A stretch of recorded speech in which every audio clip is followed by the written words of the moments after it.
Cheers, everybody. Oh, to my brother. We got Ladies Man back on here, as always. But everybody, welcome back to the That's Beautiful podcast. As always, it's your boy, Dylan Leston. We got my boy, Denton, here. We're going to be ripping off some ball knowledge. I'm so excited for the NFL season to be back because it's the best season of the year, no matter what you say. So, without further ado, let's just kick it off. Let's get going. I'll give it to you, Denton. Give me some, hot takes or predictions for the NFL season, and we'll kind of run from there. Hey, I'm happy to be back. It's the best time of year. It was a long off season. I feel like it was we waited a long time. It felt really long. Obviously the way both of our team seasons ended, they both had a horrible note on a great season. So I think living with that, kind of living with the what if, was it a catch, was it not a catch? If Bo didn't break his ankle, for sure. There was so much left on the table, I feel like, especially with our two teams and so many other teams this year. So I feel like it was a long off season for a lot of guys. I think a lot of the middle-aged men like ourselves are tired of watching baseball. I'm losing money on baseball. I want to lose money on football. I miss it, it was tough. I think it was tough, and it was a long off season, and it was kind of a quiet off season with trades, I feel like, too. There's a couple trades here and there. There's nothing. Aaron Donald, that was the most blockbuster, exciting thing, and nothing's cemented yet. Yeah, he's not even playing. The Myles Garrett trade to the Rams is a big thing, but if Aaron Donald doesn't come back, then it's kind of just a lateral movement. Yeah, he got off the Browns, which thank God, because the Browns are the Browns, unfortunately. And like you were saying, it was a long off season. It never ends well when your team is right there. They choke as always. At the Bills for sure. But if anything, what I learned from the offseason, which I'm happy about for the Bills going forward, is we got rid of McDermott. I've been on this podcast saying McDermott was the problem. And I'm not saying he's the whole problem. He's the only one to blame. There's a lot of other people, a lot of other moving pieces. But he's one of those coaches like John Fox where I feel like, he'll get them to where they need to go. He's going to be a perennial playoff guy. But no Super Bowl appearances in his whole tenure. With whatever you want to say about him, he top five quarterback.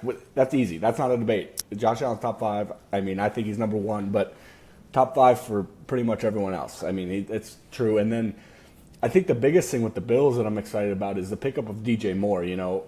As much as he is, people call him lazy, whatever, and he made so many big catches for the Bears last year that's another thing that I'm worried about with the Bears. They might take a step back just because they don't have that guy out there. Rome Odunze is going to be good, Luther Burden, but unproven, never played 17 games in the season. So we're going to see what's going there. Josh got a number one guy again, going back to Stephon Diggs when he had him. And DJ Moore, he's going to thrive in that system. Josh feeds his guys, and he had Khalil Shakir as the number one receiver, and Khalil Shakir is my boy, but he's not a big body. He's more of a slot receiver and makes moves.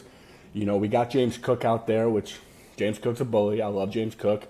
It's really going to come down to the defense, like it does every year with the Bills. And, say what you want. I agree. He's going to talk about the 5 turnovers in the game. Unacceptable. And some of them, acceptable. The one that's completely unacceptable is the fucking fumble before halftime. Completely unacceptable. Run the ball out. And again, your point is that on McDermott for not talking to his gunslinger of a quarterback. He knows Josh wants to put points on the board. He's away. I think they were down at that point of the game, or maybe it was even at that point of the game, but you can't have that turnover. So you got to talk to your guy. It's like, hey, if it's not there, take the check down. You're out of the pocket. Get rid of the ball. I love Josh. He's a gunslinger, and every good gunslinger dies. And in that situation, he put himself in a horrible spot. Not putting that on Josh. There was a lot of turnovers, good and bad turnovers.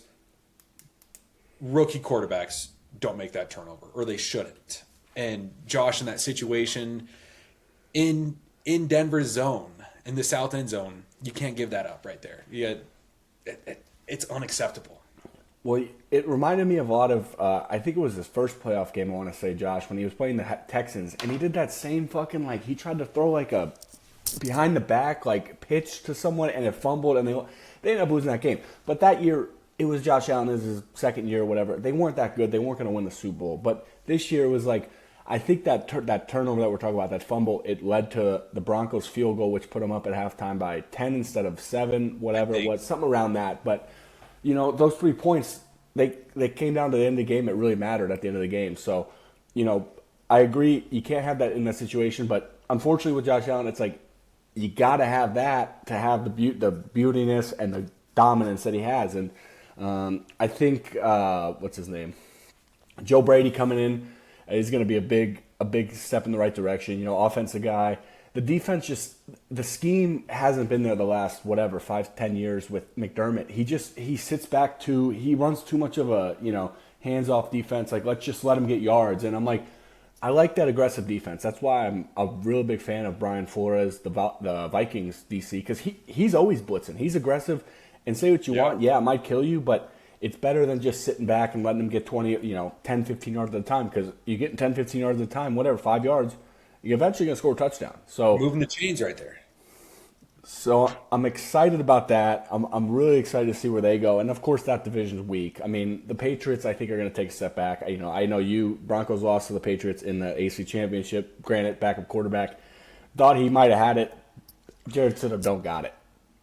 It's one of those things. You heard everything that Sean Payton never has a bad backup QB. But Stiddy's never been tested, and that's being thrown into the AFC Championship game we're not calling it a blizzard game, but in a snow game in the second half. And exactly what you're saying, Josh, with the bad turnover in the end zone. Stiddy throwing the ball away, taking a fumble within our red zone in that situation, or their red zone.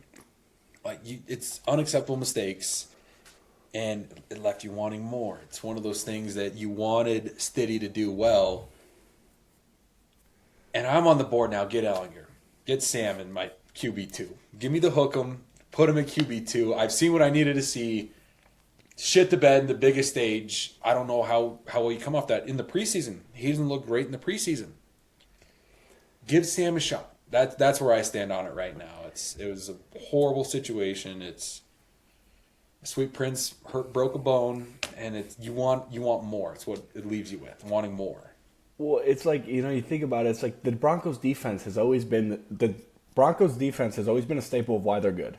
You can say what you want about Peyton Manning, you can say what you want about Elway. They're a defensive team. Just how I feel about the Bears. The Bears were always good when they have good defenses. Offense is important, scoring touchdowns is important, but Stidham, I feel like he wanted to press so much that he wanted to impress people, and he just made the wrong decisions. And he honestly cost him that game because Drake May didn't play that good. Yeah, the Patriots defense is good. They were merchants of their schedule. I mean, the second round of the playoffs, they played the Texans, and we know C.J. Stroud, people talk C.J. Stroud. He had one good year, and he's been shit ever since. So I don't want to hear this guy like he's some amazing quarterback. He's not. Their defense, Texas defense, unreal. Probably the best defense in the league, arguably. But the Patriots played, I don't know who they played the first round, but they played the Texans the second round where he had 5 turnovers, and then they played the Broncos with a backup quarterback, and then they got blown out by the... Yeah, okay. And we know how to... Well, you know how the Jags are. Like, they're the Jags. Like, oh, yeah, they might be good. They're still the Jags. They're kind of a choke always in the playoffs. Trevor Lawrence, I mean, I remember that playoff game. Actually, I think they won that one. But the one with Justin Herbert with the Chargers, they were down like 30-0 at half. And I think they won but Chargers another team that always choke. But just going like, the Patriots got so lucky. They finally ran into a good team in the Super Bowl when they played the Seahawks. And look what happened. They lost.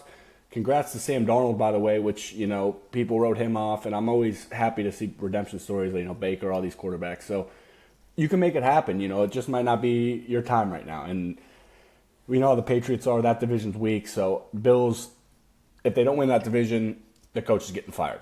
And I know that's crazy, but he's going to get fired because you have Josh Allen. You have no excuse to make it happen. So how do you feel about the AFC West this year? Mahomes coming back. McDaniel being the offense coordinator of the Chargers, I think. Raiders are, Raiders. Yeah. I heard the news about Genty. I don't know if anything's confirmed, if anything came out in the last couple of days. I know it didn't look good. I know the team prayed for him. You never want to see that. A young guy that was really looking to have a breakout year. That's horrible. That's, as a Broncos fan, can't stand the Raiders and anything in the organization, any fans. You never want to see Raiders. You never want to see that for a guy. For one of the most toxic fan bases, or one of my most favorite fan bases of all time. And watching their fans. They have extreme loyalties. Raiders are going to Raider. It sounds like they got beef going on, offense, defense, with Crosby, beef with every quarterback in the room right now. That's Max Crosby for you. That's why you sign him. That's why you pay him the money. He's a beast. Yep. Doing that in practice with QB1, you can't do that with Kirko. Like it's unacceptable. Kansas City, again, I'd never wanted to see Pat hurt his knee. Like that's horrible. You never want to see that. You don't know how he's going to come back. He's always been a guy that can scramble and extend the play. You don't know how he's going to come back. I know technology's advanced. They're saying he looks good. He's ahead of schedule. You don't know. It's always scary. And I can say the same with Bo. He's coming back. He's not a traditional pocket passer. He's a guy who can extend the play. You don't know. Yep. It's up for grabs. Chargers are going to have a great season. They're going to go out and win 10 games. They're going to be first round exit. It's who the Chargers have been. Herbo's never been the guy to get through the first round. Agree. Too busy playing with his hair with Madison at practice. It's good for him. It's not a good look. Good for him, but that's not the look. What are we celebrating? I don't want my quarterback. Yep. Yeah. You want your quarterback to have a chip on his shoulder going into every season. And he's not a guy that seems like he has a chip on his shoulder right now. He's kind of playing lax. I think with the AFC West, I could be the ignorant Denver fan. I think Denver's probably going to finish behind Kansas City. I'd love to say they beat them. I like that though. I think that's honest. But it depends on Mahomes, you know. Exactly. It depends on Mahomes. They swept them last year. We've gotten swept by them the last 10 years. Traditionally, we're a team that goes 500 between Arrowhead and here. I think they probably finish a game or two outside of Kansas City. We probably split with Chargers realistically. Raiders are happy to win 4 games this year. Yeah. But it's postseason. Like that's what you watch for. So I think it's always been a tough division, but it's a winnable division this year for Denver. For sure. I mean, like with the Kansas City thing, I give Mahomes his flowers. He's awesome. He's a great quarterback. But if you look at Mahomes over the last, the last 5 seasons, every single year his stats have gotten worse. So say what you want, say this and that, but he's very much has peaked, I think, in his career. And that might sound crazy. Maybe he's Tom Brady. Maybe he proves me wrongly and he has another spurt. But every single year since they won the Super Bowl, he's gone down. Or even the year they won the Super Bowl, it's only been downhill. And not downhill crazy. Like he's still, the top 5 quarterback in the league. But just what you come to expect from Mahomes, it's only gone downhill. So, and, of course, Travis Kelce's getting old. And, he's married to T Swizzle. And you can say what you want and this and that. But I hope he has one more good year just for my fantasy, my Dynasty league that I'm in. Shout out Dynasty, by the way. Presented by Dynasty, as always. But, Rashee Rice is another one. Can't stay on the field. He likes getting in trouble. He likes speed racing. He likes drag racing. Don't know why. Good. You know what? More power to you, brother. And the defense, a lot of people never give the Chiefs defense as much credit as I think they've deserved in the past. Like, that defense every single year has been awesome. Like, yeah, you could say Mahomes. Yeah, I'm not saying Mahomes isn't cooking, Tyreek Hill. That team was really good, but the defense was a lot better than people want to give him credit for. Chris Jones, with Jerry Sneed back then. They got a bunch of corners, and they've always, Steve Spagnuolo, I think, is the defensive coordinator. He's always had a good team. He gave us nightmares for years. Cancer survivor. I'd love to hear that, first of all. Tennessee goat, too. He gave us nightmares for years as a Denver fan. Like, they've always had such a good defensive room, but it gets underspoken with Patrick Mahomes. Like, it's easy to do when you're playing against – you have Pat on your team. Yeah. But their defense is always they're never the number one defense, but they always have such a solid defense in that room every year.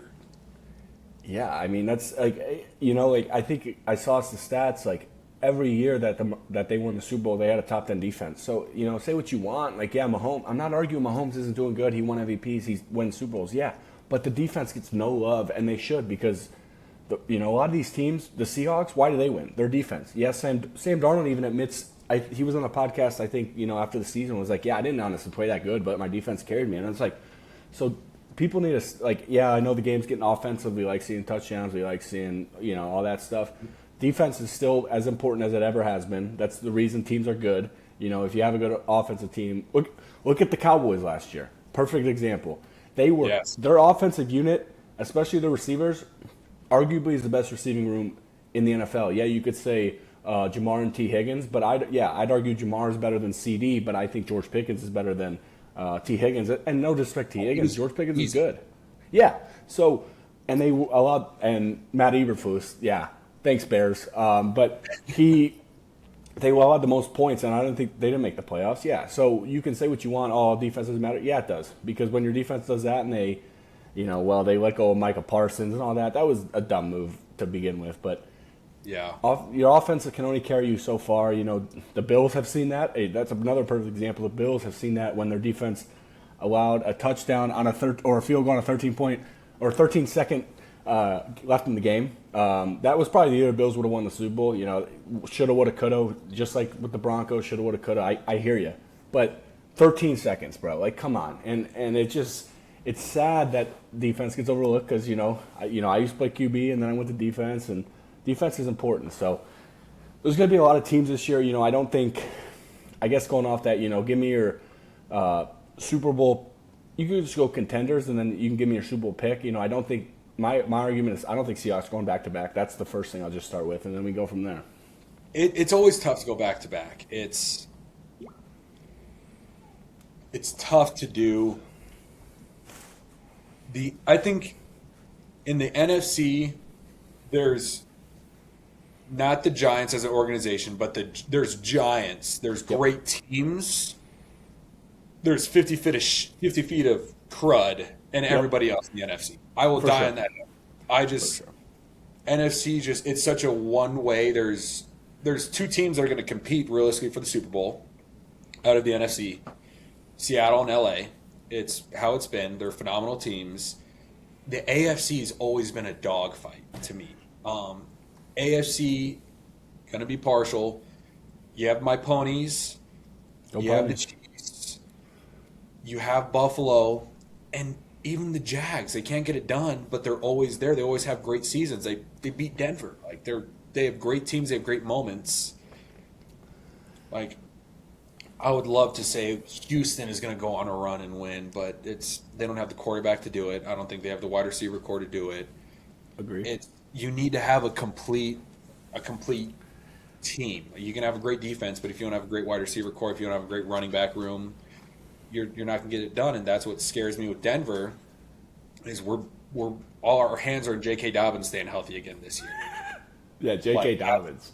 That's the gamble. No offense, but we've upgraded our wide receiver room. We brought the Penguin out to the Speak about Waddle. That's what I was going to say. He's a big pickup. He's a great pickup. The chemistry's not there. I can say that watching the preseason game, watching last week's game. Waddle had a great play. Bo underthrew him. Bo's still getting used to how fast he is, and that's going to take a little bit of time to get used to. Cortland's, he's probably going to go for 800 or 900 this year. His reps are going to go down. His yards are going to go down. It's still developing is what it is. So I think out of the AFC, Buffalo always has a phenomenal chance to get the job done. Denver and Kansas City is going to battle it out. But out of the NFC, there's two teams we can talk about here. We can waste time bringing up other teams. But there's two teams that can get it done. I see that smirk on your face. Don't try to weasel in right now. I see what you're trying to pull here. You know who's going to come up. But, I mean, real quick off, the AFC point. Yeah, the AFC, that's the tough part about the AFC. You can blame Josh. You can say he sucks or this and that. I'm like, most of the really good quarterbacks in the AFC, you want to say Bo, you want to say Mahomes, you want to say even, as much I don't think Herbert's that great, he's better than most of the NFC quarterbacks. He's a regular season mongrel. Yeah. It's what he is.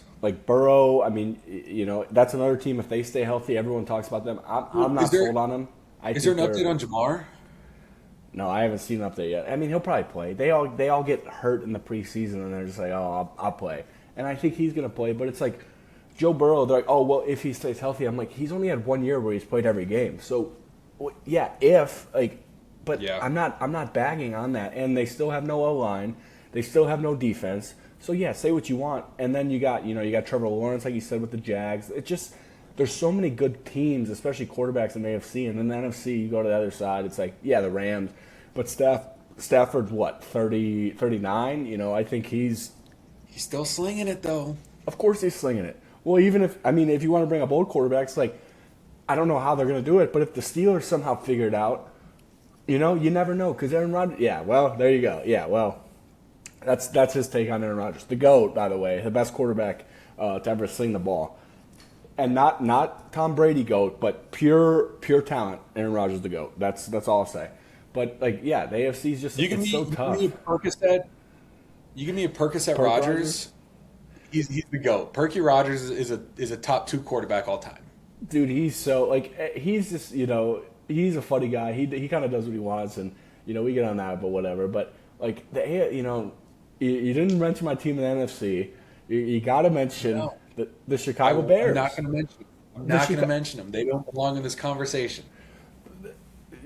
Caleb's going to play good. I trust in Caleb, and you know who I really trust in is Ben Johnson. I think he is probably the best coach the Bears have had in a long time, because they went through a bunch of not very smart people. They were just like, they brought in a dude from like the CFL. I can't even remember his name anymore, but I remember him. He was probably like 2015-ish, and he was so bad. And then we brought in Matt Nagy, and yeah, you could say what you want. Like, yeah, Trubisky, double doink, another thing.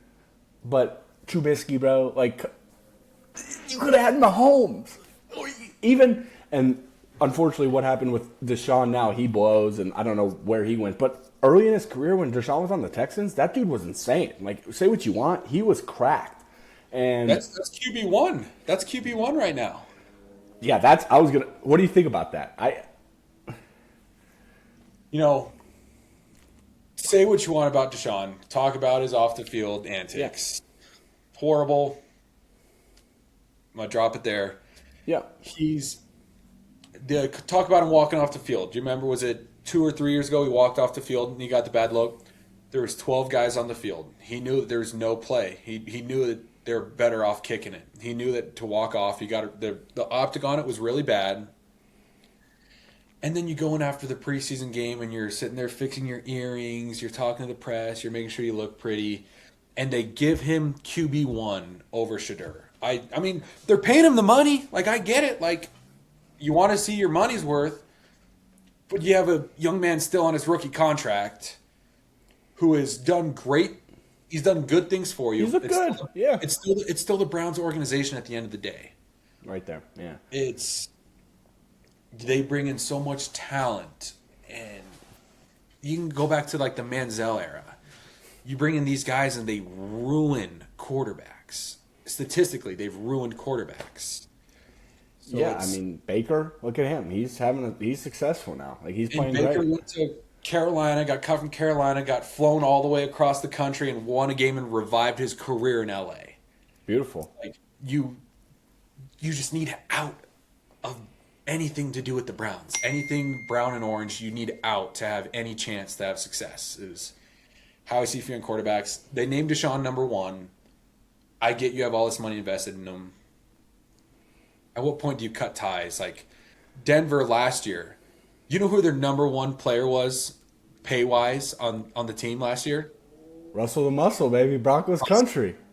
Let's ride. Sometimes you got to bite the bullet. You got to say, hey, we're paying this dude globs of money. Get him out. We'll pay you to play for another team. That's what Denver did, and they had success doing it. Yeah, I mean, 100%. Like you said, with Deshaun, it's like, dude, yeah, maybe he's not that good because it's the Browns, but he hasn't done anything in the preseason. He's looked average at best. He hasn't shown me anything that I'm like, wow, this guy is the man, and he's going to do great things. It's like, I think he's done. I don't know. Yeah, the off-the-field issues, maybe that messed with his mind, but he's just, you know, you got Shadur, and yeah, he hasn't looked, I'm not saying he's the best, but he's looked good. Like, when he played last year, the end of the season, he was playing solid. He was making the right decisions, doing the right things, and it's just, again, it's the Browns. They're not going to do anything because of the Browns. And it's unfortunate because I like Todd Monken. I think their coach is really good. You know, coming from Georgia, well, we've seen what happened with Georgia now. They're horrible again because they have one Mike Bobo, which I need to get Mr. Gordon Peary on this because he would talk about, yeah. Yeah. CSU got the Yeah. right end. Get him out. Even CSU. Like, CSU before he went there, and then, it's a tangent, but CSU before he got there was at least winning, 7, 8 games a year. Then he went there, they won like 3 games at most. And I'm like, this guy, like, he's just, he puts up this, I'm this, good Christian on this, and he just does the opposite. And he's ruined Georgia, unfortunately, and hopefully they figure it out before it's too late. But that's college. College is cool, but it's not no NFL, so. For the sake of this organization for Dynasty, I don't think we should have Mr. Peary on here talking about Bobo. I don't think there's not enough bleeps we could put in a simultaneous record here to have Mr. Peary's 2 cents on Bobo here. Yeah, I mean it would be funny. So it's it's a good thing, and it'll get figured out. But so that's the Browns. AFC South division, like that's another division. Like the Jags are probably Jags, Texans. I hate to say it, if Danny Dimes stays healthy, Colts could be a surprise in that division. But it's a weak division. I don't even know who the other team is. And who is that? I don't even know. We're not balling with AR5. Dude, I think he's gonna get cut. He's one that's unfortunate. Like, yeah, he's gonna. That's what I'm thinking. I think he's gonna get cut, which is I think he has an opportunity, but he's another one. It's like you can't. Like the reason that you could argue Bo Nix is good is because he played 30 to 40 college games. He got the reps. He understood. He understands football. He understands defenses. He understands what's going on. You look at these quarterbacks that you take. Trubisky is another example. Trubisky played, I think he started 1 season, so 12 games. And look what happened when he went to the NFL. He didn't do anything. I want to get to the league, which NIL I think's helped that. Like, you can just stay in college and make bankroll.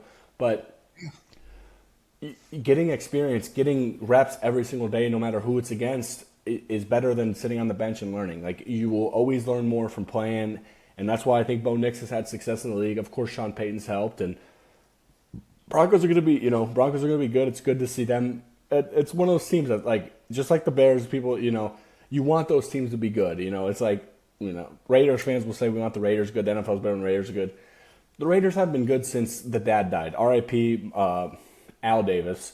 But, like, the Raiders, they haven't been good since. And, there's teams that, of course, you want to be good. It's not like Jacksonville, but Buffalo's another one. Those are teams. They're just classic staples of the NFL.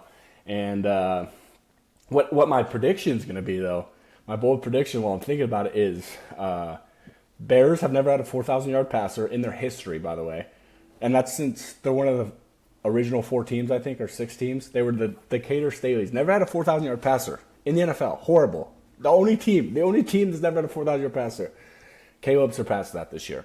And whether it's 4,050 or 4,020, it's 4,000. Just because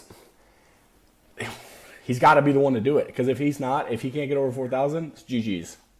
Because you're bringing this up here, I got some numbers here I want to drop on you. Yeah, throw it up. Well, Bo and Caleb numbers here, okay? Okay. I like it.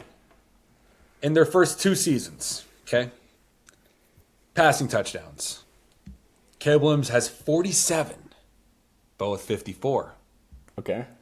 Completion percentage. Bo at 64.8.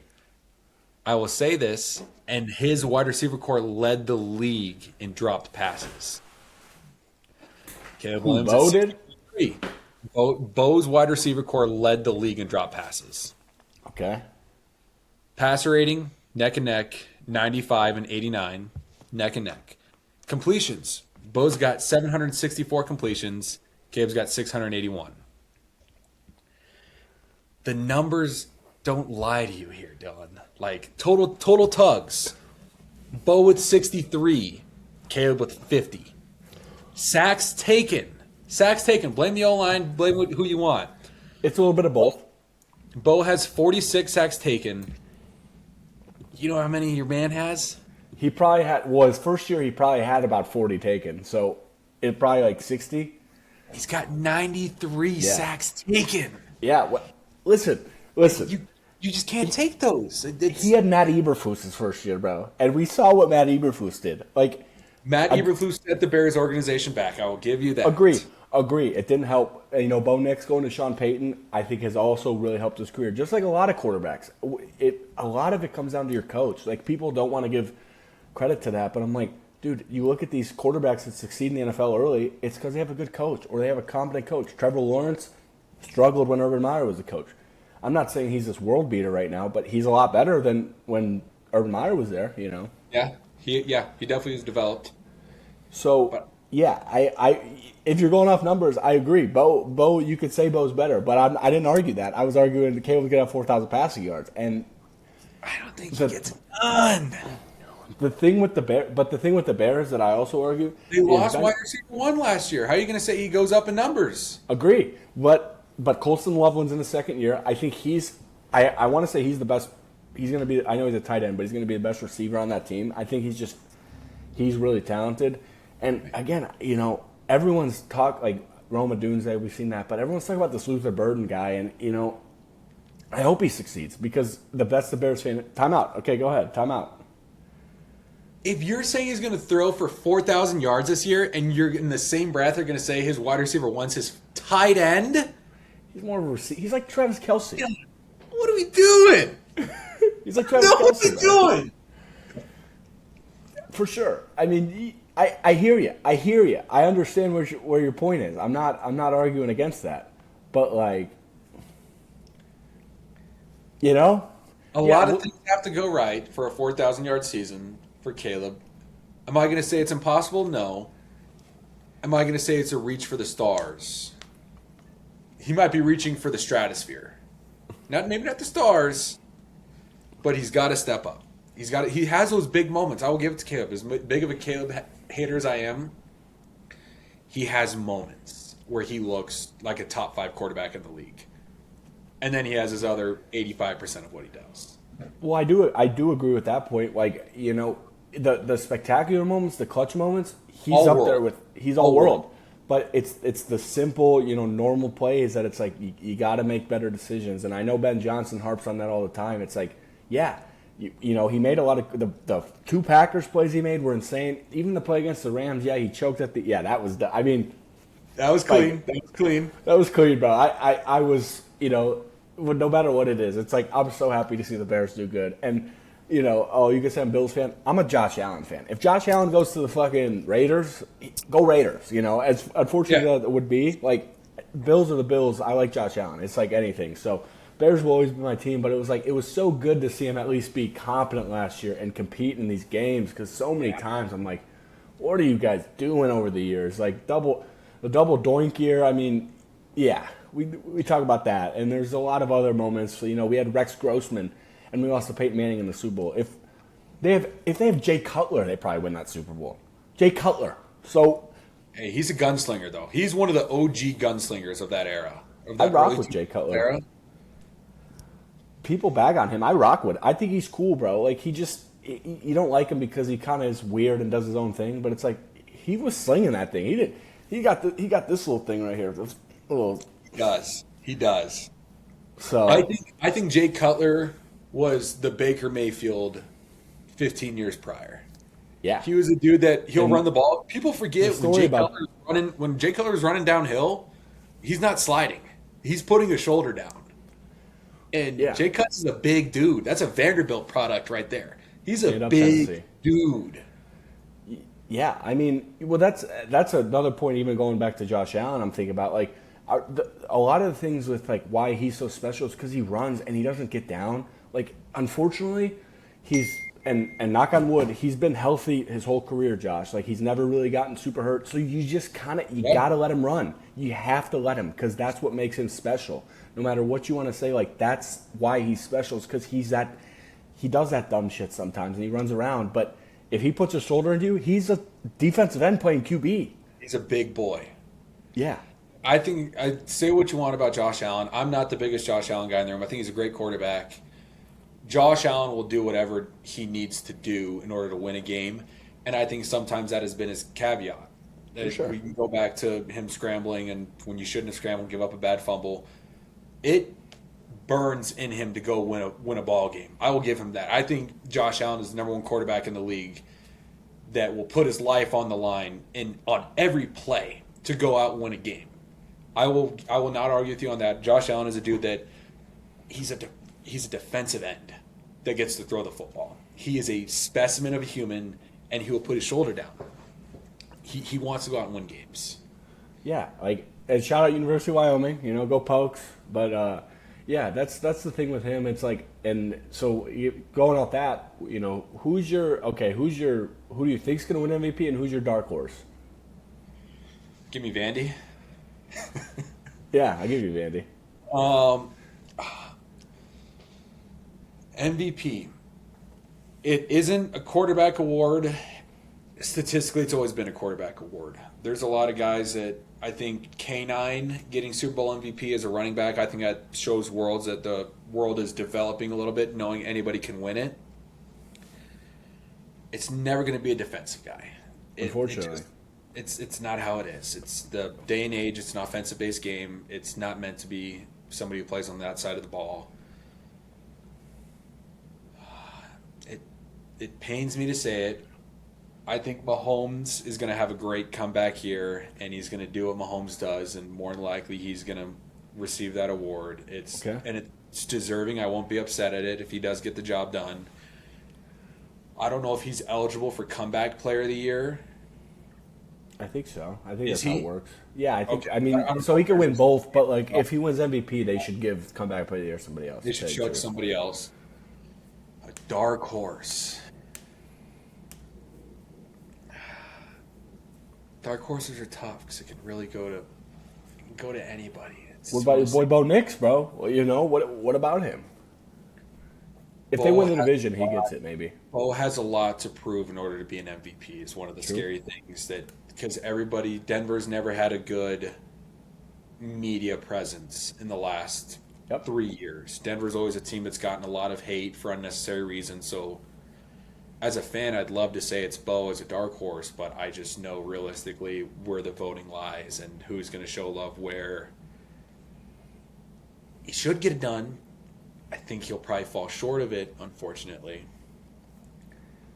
I think a dark horse going out into his sunset is probably Stafford. He has everything around him. He has the weapons around him. He's the older guy. He did win last year, though. Remember that? I forgot he did. Yeah. But he's the older guy in the situation. And Puka, yeah. He's got Puka. Kupp might go for 600 yards this year. Kupp's on the Seahawks now, remember?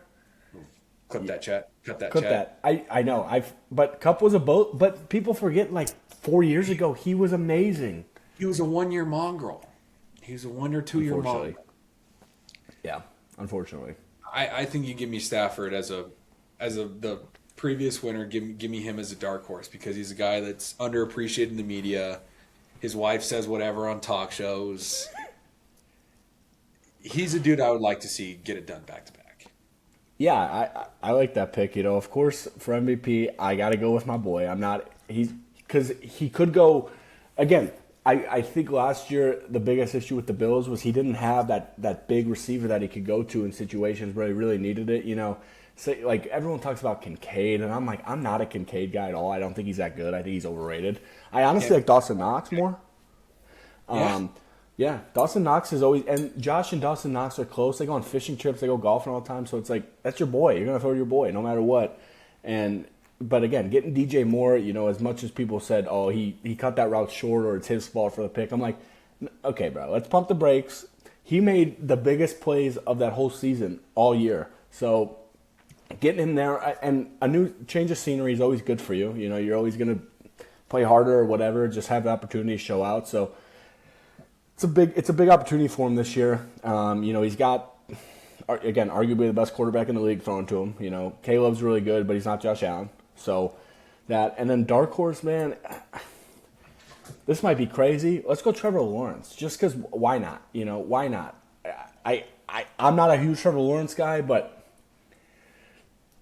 he was so good in college, and it just, I hope he keeps it up. Pros. We're not talking college. Well, if you want me to give you my real dark horse, you're going to hate it. No, we're okay. Take Trevor Lawrence. You know who it is. And one thing in Jacksonville, let's talk about here. A lot of Jacksonville's success was running the football. ETN. ETN's gone. Yep. And he's good. And he's great. That's a fantasy third round sneaker pickup. Yep, I agree. he's gone. So the running game is gone in Jacksonville. I forget who the guy. Who's a running back one in Jacksonville right now?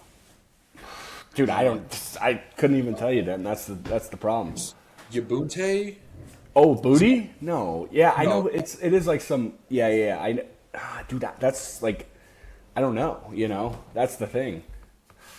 Yeah, look let me know. I don't know who it is. This is gonna anger me if I don't remember this here. But it's not the running back core that they had. Bashal Tootin. Okay. Don't know much about him. I don't know Hopefully he does good. Yeah, hopefully he does good. Yeah, that's what I'm saying. I don't know who he is. So it's not a bad dark horse considering they lost their running back room. Yeah, I mean that's another thing with Jacksonville. Like they lost. I mean, yeah, Brian Thomas Jr. is really good. Is he a top 10 receiver in the league? I don't think so. I don't like. BTJ is the equivalent to Kyle Pitts. You always think he's at the cusp, and then he's not there. Yeah, Kyle Pitts, perfect example. Oh my! And if you still have a fantasy draft, if you haven't made your draft yet, Kyle Pitts is not your number one pick. Let it go. It was never meant to be true. Give up on it. Well, even you want to talk about the argument with Kyle Pitts. I'm not even mad about Kyle Pitts. They thought that getting Tua was an upgrade from Penix. Like, I have never been a Tua person. I think Tua is overrated. Unfortunately, he's gotten his head beat in too many times too, and his arm strength's just not there for an NFL level quarterback. He's kind of got a weak arm, and maybe he proves me wrong, but he had Jalen Waddle and Tyreek Hill in Miami. Like, say what you want, those are Tyreek. Whatever. He's good. So if you're talking about Tua and we're talking fantasy, invest all your currency in Devon Achane. They lost Tua. They lost their number one wide receiver. Achane is going to go nuclear this year. That's running back one in fantasy in my eyes. But my whole thing, Tua got benched in college in one of the biggest games of his life. He gets benched. Can you give me another great quarterback that's starting in the league right now that got benched in college? That got pulled out of a game? Well, it's not even like it. A lot of SEC quarterback. The only really good SEC quarterback that argues in the league right now is Stafford. Like, yeah, Jalen Hurts. You can say that. I think Jalen Hurts is more of a fantasy beast than a great quarterback. Like, he's a fan. He might be the best fantasy quarterback ever. He's not a good quarterback. He's amazing at fantasy though. We're fantasy though. Yeah. In the stars, unnegotiable. Jalen Hurts is not a good quarterback. It's not good for football. Nobody wants to go. What do you throw? 112 passing yards in a Super Bowl or something like that? Yeah. That's not good for football. I hate to say it. Nobody wants to watch a tush push in the Super Bowl. He's not a good quarterback. Yes, is he a great quarterback? Is he going to have his 37 yards and 3 rushing touchdowns on a tush push? Yes, he is. Yep. He's not a good quarterback. We're not gonna waste any more breath arguing on that. You ready for this take? He's Justin Fields with a good team. I don't mind that. I really don't mind that. Say what you want about Justin Fields. They play the exact same way. They're amazing at running. They're throwing. And like, what's Jalen Hurts' excuse? A.J. Brown? Is he acting like A.J. Brown sucks? Devontae Smith sucks? Dallas Goedert sucks?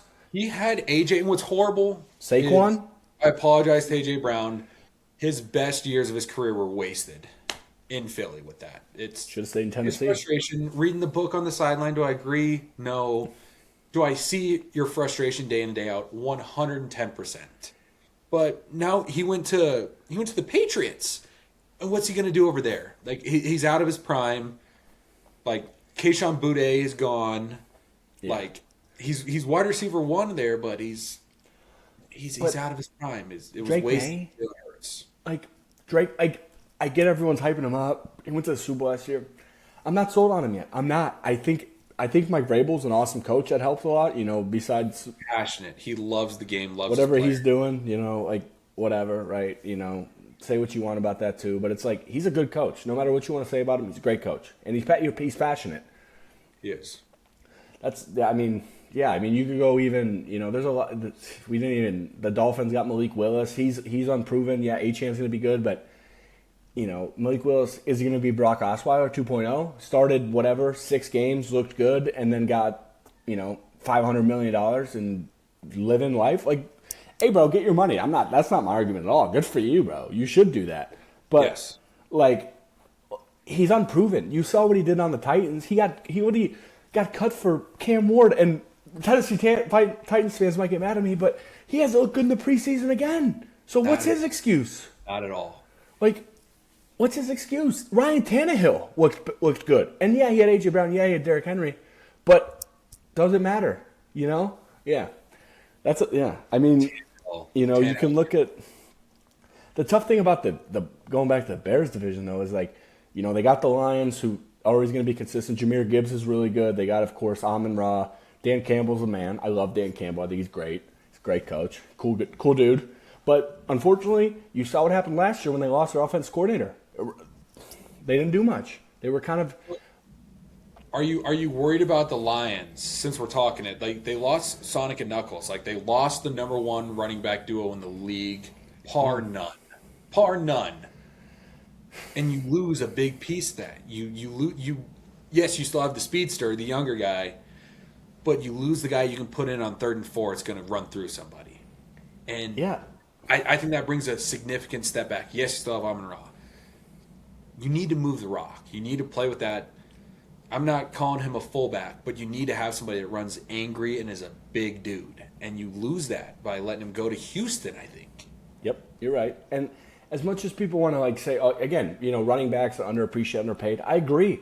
But 100%. teams that run the ball and run the ball well, they're some of the best teams in the league. That's the step up why the Bears got better last year. It's not Caleb played better, I agree. But they ran the rock well, and they ran it hard, and they played much better. So, I agree. Manungai. My boy, he's a goat. I like calling Manungai a lot. Because what? He runs hard.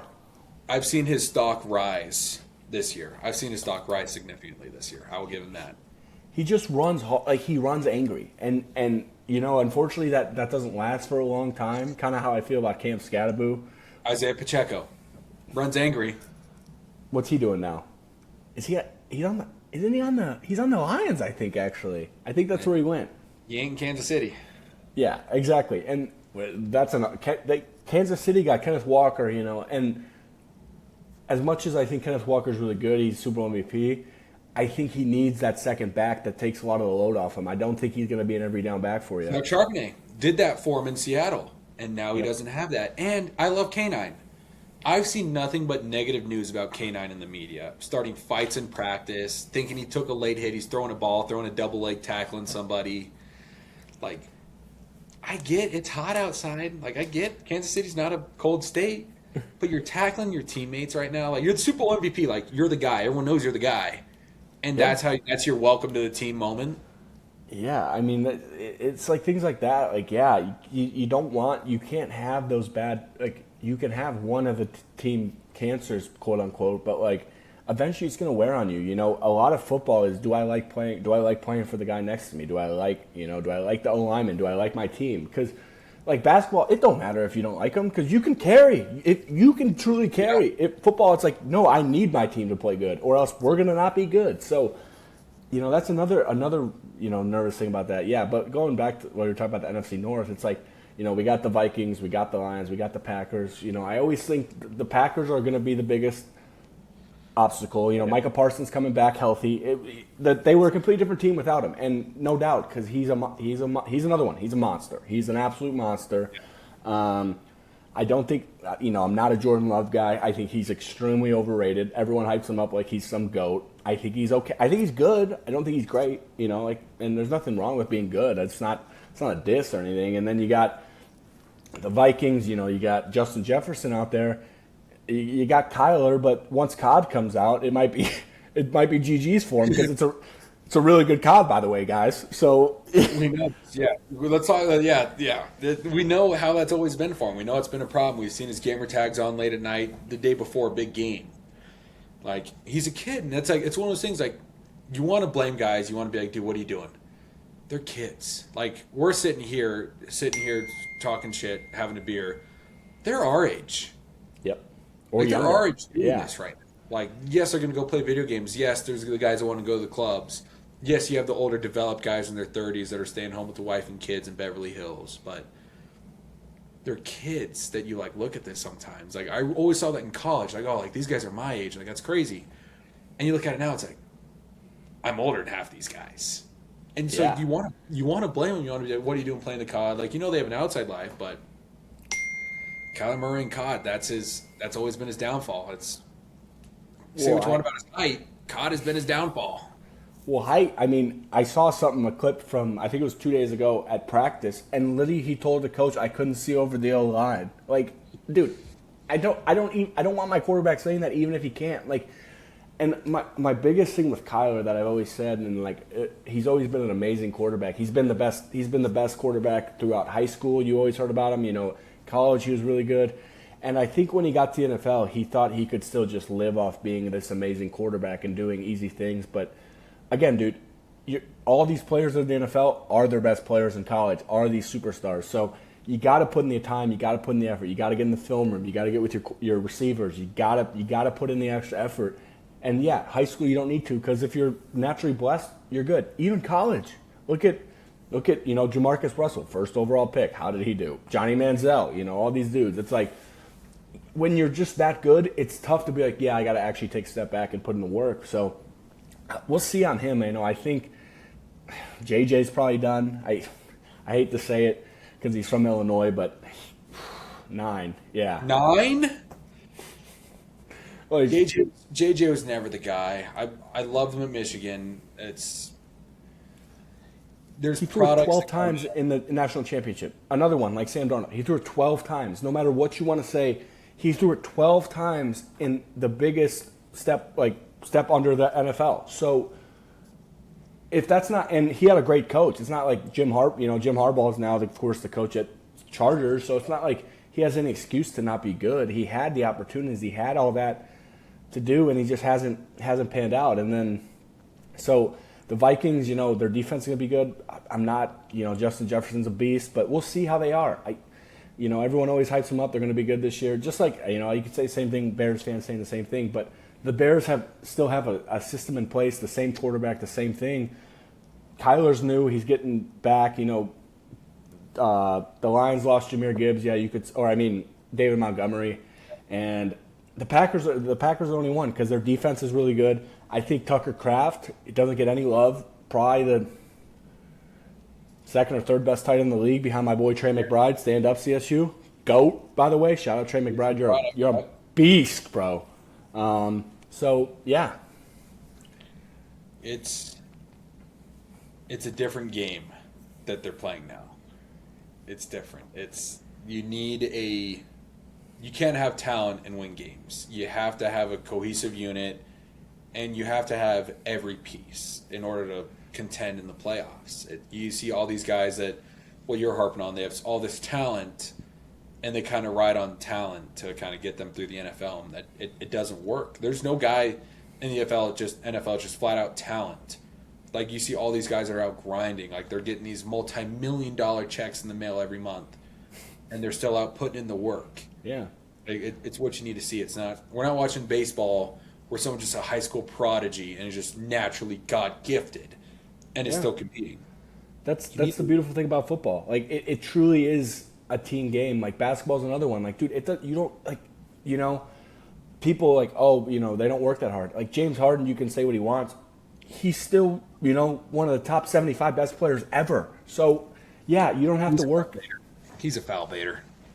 Oh, well, Shai Gilgeous, yeah, we'll talk about. But, like, more my example, it's like football, you could be the best player in the world. If you got no team, you're not the best player. Basketball, you could be good and carry your team realistically because you're that good. Like, that's the thing about football that I love and I know that you love. It truly is. You got to have everyone clicking. You got to be making things happen because it's a team game. It's really a true team game. Everything else is kind of, soccer, other sports. You could be just a beast, and hit home runs all the time or score goals all the time or hoop all the time, score 50 points a game, whatever. But football, it's not going to work. You have to be a team in this game, and it's, as somebody that grew up like playing this game, like anytime you're on a toxic team, you have a bad coach, you have a toxic coach, you have toxic guys around you, you don't want to put your hand in the dirt for the dude you can't stand behind you. It's just how it is. Like you want to die on the hill for every guy in that team, and there's very few teams that I think actually have that, have a cohesion, and have chemistry. That's like one of the biggest things in this game. Well, yeah, I mean, like a big thing with I think a lot of teams that run into it's like, quarterback is the most important position on the field, and of course, you as a quarterback, you know that. Like you're the quarterback. Like I'm the quarterback of the Buffalo Bills. I'm the quarterback of the Broncos. Like yeah, you're that guy, but you can't act like that to your teammates because they don't give a shit. If you think you're better than them, they are not going to give you effort. You have to be one of the guys, and that's one of the biggest things that I saw when I was watching the if you haven't watched the Patriots documentary on Apple TV, it's actually super fire. But like they're like Tommy was just another one of the dudes. Like yeah, he's Tom Brady, yeah, he's this guy, but he's one of the guys. He wants to go out and drink, he wants to go out and gamble or whatever, and just enjoy being around the guys. And that's what I think some people get away from, and maybe that's my argument with Kyler. Like he's always been the guy, so he kind of alienates his team. I don't know. I'm not in the locker room. That's just me thinking. But yeah, they got to say what you want about Josh. You don't like him as a quarterback, or you think he's overrated. You can't say he's not a stand-up guy and people don't love being around him and they just love his vibe. That's what's important. It really is. It's development as players, development of young men, and it's getting the job done and wanting to be there. Exactly what you're saying. Tom Brady, he's going to go out drinking. Is he drinking his avocado tequila? Yes, that's what he's doing. But he's in the group. He's still one of the guys. He's a guy who just clean cut, like cared about the game, cared about the guys around him. And again, as a Denver fan, he gave us hell for 15 years. He did, man. Like you're telling me we have to go into Foxborough and go win right now in the playoffs just to get a sniff? Like it's hard to do. There's places that are naturally hard to play in, and I think Tom made New England a tough spot to go in and get games won. Like you talk about Seattle, home of the 12th man. There's tough places to go in and win. One of the things I will say, I think college has the biggest home field advantage in the world. Like you're Alabama and you're going to Tennessee at a night game on a whiteout game or a blackout game. Sick. Like you're walking into Dixieland Delight, you're seeing the light show, you're seeing the band stomp. Like that's a tough place to go in and win.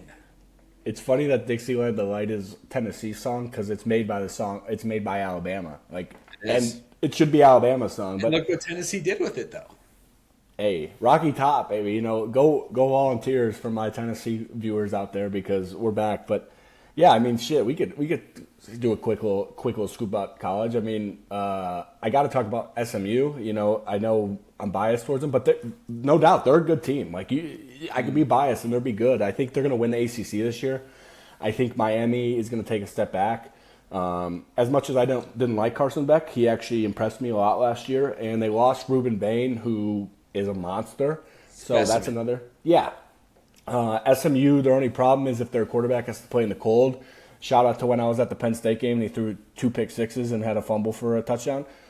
Anyways, but if they can play in the hot weather, if they get like a bowl game in like the Cotton Bowl or they stay in hot weather, SMU is going to be a team, especially in that ACC. It's a trash conference. Like SEC, of course. The problem with the SEC is they just beat up on each other every year. And yeah, but I mean, the last 3 champions have been Big Ten teams. So that's another division that's like they get no love and they're really good.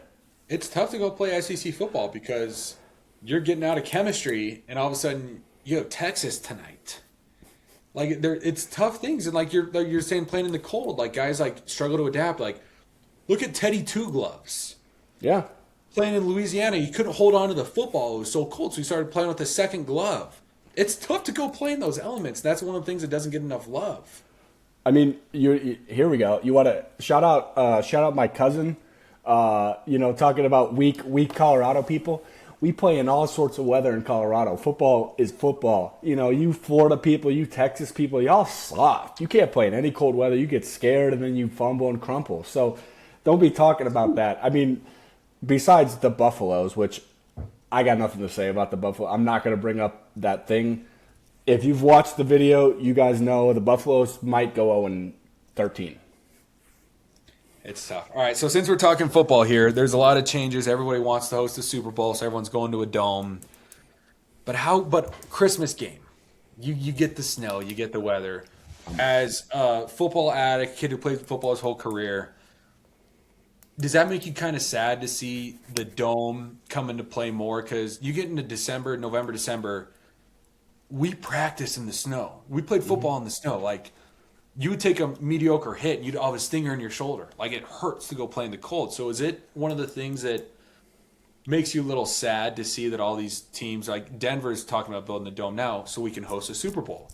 It's all money. What is your, is that a step back for football? Is that a step forward for football? What's your 2 cents on it? It's 100% a step. I hate domes. I think they're stupid. And now, my argument with like Dallas having a dome is like, dude, I kind of understand that because when it's 115 degrees, you could die of heat. Yeah, like that I'm okay with. But that's the one thing I will give the Bills that I'm really like. Yeah, they're not going to host the Super Bowl, but they kept it honest. They kept it open, and that's such an advantage. Like you're Denver, that's another team. You're losing that advantage if you build a dome. Like now that Stafford's coming in, he was another one that has only played in a dome in his career, and when it gets cold. Yeah. He kind of slumps. Like that's why they almost lost to the Bears because the Rams were unbelievable. They shouldn't have lost even been close in that game. But you're taking out that element of you got an advantage there. Denver's got an advantage when it's cold. If they're playing the Dolphins or whatever. You see when the Dolphins have to play the Bills in December and they're losing by 50 because it's too cold for them. So I think it's for sure a step in the wrong direction. I mean, yeah, everything's money. I get it. You want to make more money. I'm not arguing that. You host the Super Bowl. Who cares about hosting the Super Bowl? I'd rather be in the Super Bowl.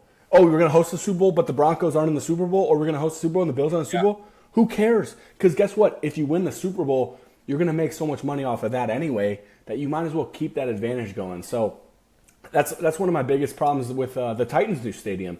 The last stadium was open air, and now it's Taylor Swift Stadium, which, whatever. Say what you want, whatever. But I don't think it's... Yeah, and Tennessee doesn't have that much of an advantage, so the dome's not that bad because it doesn't get like super cold. But football is meant to be outside. It's meant to be played outside, whatever it is. The weather, the rain, all of it. It's an outdoor sport. So we'll see. That's what I hope the Bears, when they build a new stadium, they better. Speaking of the Bears, they better stay in Chicago, or I'm boycotting. Every Bears fan should boycott the Bears if they move out of Chicago. Not even a question. Oh well, the Giants don't play in New York, blah, blah. I don't give a fuck about New York. This is Chicago, baby. We're talking about the Chicago Bears. So that's another thing. I hope they, keep the open air stadium, but we'll see. I mean, that's what I like about like Lambeau. Lambeau traditionally awesome. Yeah. Wisconsin gets cold in the winter. It's awesome. Minnesota, like my argument with them is they've always had a dome, or I mean, at least since I've been alive. So I don't hate them staying in a dome. Detroit's another team that's always been in a dome. So it's like, for those teams, it's cool because they've always had that. But like, if you go from Denver and you build a dome, at disadvantage. Buffalo build a dome. It's dumb.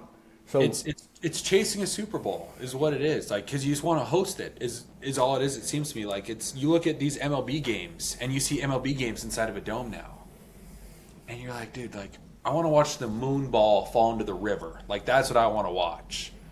Like. Yeah. I don't want to see it go 450 and go land in the nosebleeds. It's not what you want. It's not good. It's not good for the sport. And baseball, you can make a different argument. Whatever. They don't want to play in the cold. Like catching a baseball in the cold sucks. I get that. Hitting it, yeah, all of it. It's a summer sport anyway, so like it's all good. But like you want to watch an outdoor sport be played outdoors. Like if you even go back to the Raiders back in Oakland. Playing on the baseball diamond. Like, you want to see stuff like that. I remember guys talking about, like, getting tackled on the dirt, and their jerseys all ripped up. They're cut up all over their elbow. They're like, this sucks. But you could watch an Oakland game, and you could see just a snippet. You'd be like, yep, they're playing in Oakland right now. I don't have to see anything else. I know exactly where they're playing right now. And you lose that. It's like my argument with even besides the dome, besides football, it's like, being outside and just being in the nature is just so awesome. Like you think about, I mean, we'll just talk about the best concert venue in the world, Red Rocks. Like I wouldn't trade Red Rocks for any venue in the world. And it's outside. Yeah, it's not that big, but just being outside, the wind, the moon, like seeing all that, it's awesome. And then being inside, it just kind of takes away the whole atmosphere, the whole love of everything. Like outdoor Outdoor music's better. Everything's better outside, no matter what you want to say. Being inside, it's fine, but being outside's awesome.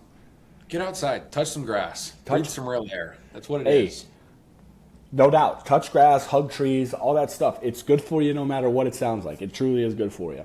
So, well, that was a beautiful episode as always because everything's beautiful and that's beautiful. You know, that was our predictions for the year. Just a couple dudes talking ball, and you know we're gonna get on here every week and talk more ball and get it going and give our takes on who's gonna win the week and whatever. Preseason, we're not gonna talk about. I don't care. It's preseason is very much like that's what it is anymore. It's just nothing. So enjoy it. Enjoy the football while it's here. We're finally back. It did feel like a long offseason, especially for Broncos fans, Bills fans, Bears fans, fans that were right there.